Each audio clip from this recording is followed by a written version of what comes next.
நண்பர்களுக்கு வணக்கம். இது பிரேக்கிங் நியூஸ் தமிழ். நீங்கள் ஆடு வளர்க்கணும் விருப்பப்படுறீங்க அப்படின்னா, ஆடு வளர்ப்பும் தொழிலை நீங்கள் டெவலப் பண்ணணும்னு நினைச்சாலும் சரி, உங்களுக்கான சூப்பரான அறிவிப்பு மத்திய அரசு வெளியிட்டிருக்கிறாங்க.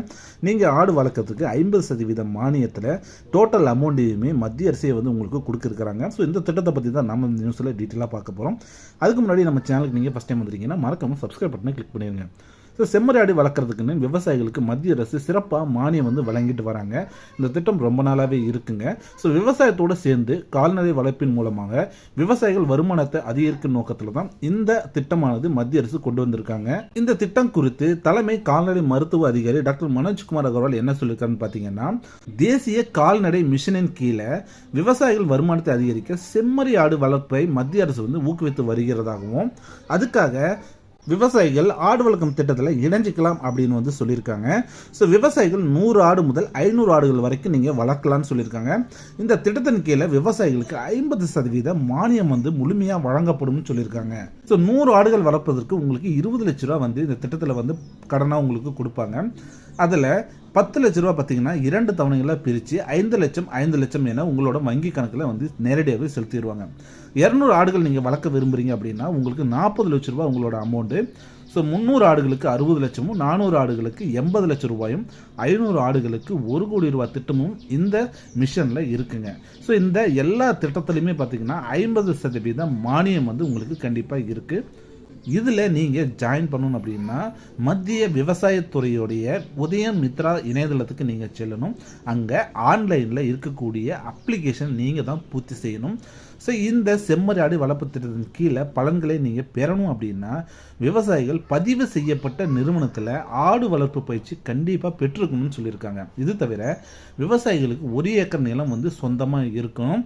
அந்த நிலத்தின் மேலே எந்த விதமான கடன்களும் இருக்கக்கூடாது. ஒருவேளை நீங்கள் விவசாயிகள் இந்த நிலத்தின் கீழே கிசான் கிரெடிட் கார்டு வந்து நீங்கள் பெற்றிருந்தீங்கன்னா கூட உங்களுக்கு இந்த திட்டத்தில் நீங்கள் ஜாயின் பண்ண முடியாதுன்னு சொல்லியிருக்காங்க. ஒருவேளை உங்ககிட்ட சொந்த நிலம் இல்லை அப்படின்னா 10 ஆண்டுகளுக்கு குத்தகைக்கு ஒரு நிலத்தை எடுத்துக்கலாம். ஸோ அதன் மூலியமாகவும் நீங்கள் இந்த ஆடு வளர்ப்பு திட்டத்தில் ஜாயின் பண்ணிக்கலாம். செம்மறி ஆடு வளர்ப்பு திட்டத்துங்களில் பலன்களை நீங்கள் பெறணும் அப்படின்னா ஆன்லைனில் உங்களுக்கான அப்ளிகேஷன் சமர்ப்பிக்கும் போதே பார்த்தீங்கன்னா உங்களுக்கான திட்ட அறிக்கையை நீங்கள் சமர்ப்பிக்கணும். திட்ட அறிக்கை அப்படின்னா என்னென்னா, நீங்கள் 100 ஆடோ இல்லை 200 ஆடோ 300 ஆடோ எவ்வளோ வேணால் நீங்கள் வாங்கிக்கலாம். ஸோ இவ்வளோ ஆடு வாங்குறதுக்கு உங்ககிட்ட பார்த்தீங்க அப்படின்னா எவ்வளோ செலவாகும், ஸோ எவ்வளோ நீங்கள் ப்ராஃபிட் எடுப்பீங்க, ஸோ எவ்வளோ வந்து நீங்கள் வங்கி கடனை செலுத்துவீங்க அப்படிங்கிற மாதிரி எல்லா டீட்டெயிலுமே இந்த திட்ட அறிக்கையில் டீட்டெயிலாக இருக்கும். ஸோ அதை தான் நீங்கள் வந்து ப்ரிப்பேர் பண்ணி நீங்கள் அப்ளிகேஷன் வந்து ஃபில் பண்ணி அப்ளை பண்ணும்போது நீங்கள் அதை வந்து சப்மிட் பண்ணிடணும். ஸோ இதையெல்லாம் பார்த்தீங்க அப்படின்னா கால்நடைத்துறையை சேர்ந்த குழு இதனை வந்து ஆய்வு செய்யுங்க.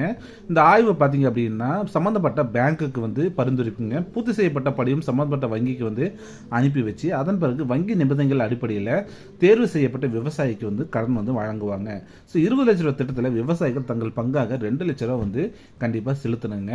பின்னர் வங்கியிலேருந்து பார்த்தீங்கன்னா 8 லட்ச ரூபா உங்களுக்கு வந்து கடனாக வந்து உங்களுக்கு கொடுப்பாங்க. ஸோ இந்த 8 லட்சம் + 2 மொத்தம் 10 லட்ச ரூபாய் உங்களோட வங்கி கணக்கில் வந்து சேர்ந்துடும். இது தவிர இந்த 10 லட்ச ரூபாயில் 25% தொகை நீங்கள் வந்து செலவழிச்சிட்டிங்கன்னா உங்களுக்கு 5 லட்ச ரூபா வந்து உங்களோட வங்கி கணக்கில் மானியம் வந்து வர வைக்கப்படுங்க. ஸோ இந்த திட்டத்தை வந்து நீங்கள் முடிச்சிட்டிங்க அப்படின்னா, அதாவது நீங்கள் ஒரு 100 ஆடு வாங்குறீங்க, அந்த 100 ஆட்டை முழுசாக நீங்கள் சேல்ஸ் பண்ணி முடிச்சிட்டிங்க அப்படின்னா மறுபடியும் உங்களுக்கு ஒரு 5 லட்ச ரூபா வந்து இந்த திட்டத்தில் வந்து 2வது தவணையாக உங்களோட வங்கி கணக்கில் வந்து வரவு வைக்கப்படும். ஸோ விவசாயம் சார்ந்த தொழில் செய்யணும்னு நீங்கள் நினைக்கிறீங்க அப்படின்னா கண்டிப்பாக இந்த திட்டம் உங்களுக்கு ரொம்ப பயனுள்ளதாக இருக்கும். இதிலே பார்த்தீங்க அப்படின்னா இந்த திட்டத்தில் நிறைய விஷயங்கள் நாங்களே பண்ணி கொடுக்குற மாதிரி நிறையா வந்து ஃப்ராட் வேலையெல்லாம் நடக்கிறதா வந்து நானும் கேள்விப்பட்டிருக்கேன். ஸோ அதை எதுவும் நம்பாதீங்க. ஸோ உதய் மித்ரா திட்டத்தில் நீங்கள் டைரெக்டாக அந்த ஆன்லைனுக்கே போயிட்டு நீங்கள் அப்ளை பண்ணுங்கள். எந்த விதமான காஸ்ட்டும் கிடையாது.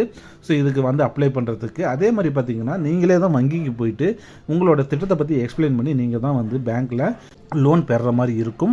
ஸோ இதுக்கு பார்த்தீங்க அப்படின்னா அவங்க வந்து சஜெக்ஷன் பண்ணுவாங்க இவங்க வந்து எலிஜிபிள் அப்படின்ட்டு.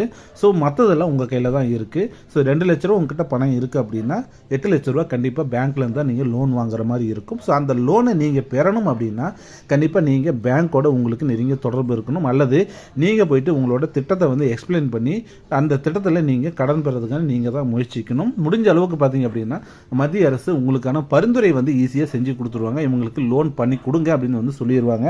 ஸோ மற்றதெல்லாம் உங்கள் கையில் தான் இருக்குது. ஸோ முயற்சி பண்ணி பாருங்கள், கண்டிப்பாக உங்களுக்கு சக்ஸஸ் கிடைக்கும். மீண்டும் ஒரு நல்ல ஒரு தகவலோடு சந்திக்கிறேன். அது வரைக்கும் நன்றி, வணக்கம்.